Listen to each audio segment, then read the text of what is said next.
Well, hello, folks out there in YouTube land. Got a big show lined up for you, and let's get right on into it.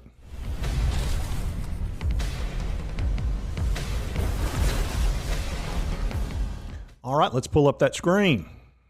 All right, CYBL releases an amended first quarter financials showing 1.24 net income. Looks like the same as it was. That's some good news, and let's take a look at that press release and see what the disclosures look like.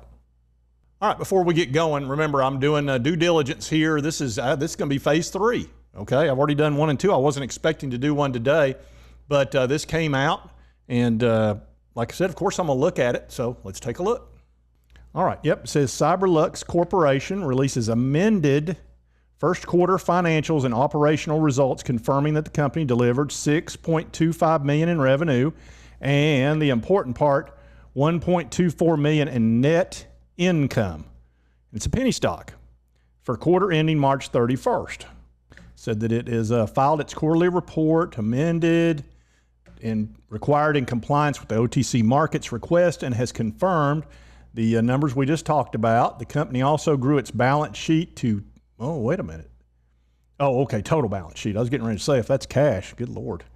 So it grew a great revenue. That's excellent. Compared to 0 revenue in first quarter 2021, I didn't know. Okay, very interesting. Said its year-over-year net income went from 193 to 1.2 million. That's an incredible growth. So let's see.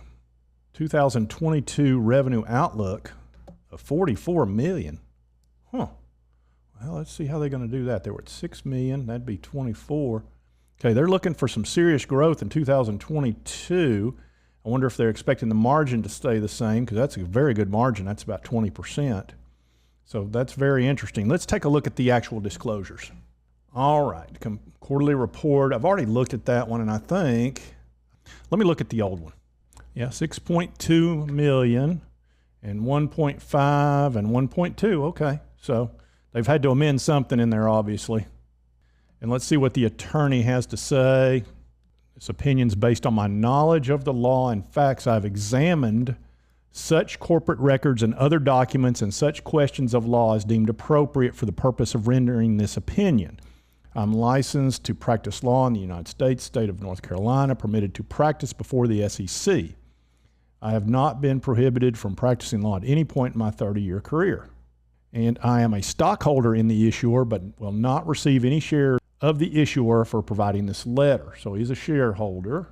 Based on the examination inquiry set forth above, I am of the opinion that the report as published on the OTC Disclosure and News Service constitutes adequate current public information, and that it complies as to form with the Pink OTC market guidelines for providing adequate current information, which are located on the internet at www.pinksheets, has been posted in the OTC Disclosure and News Service.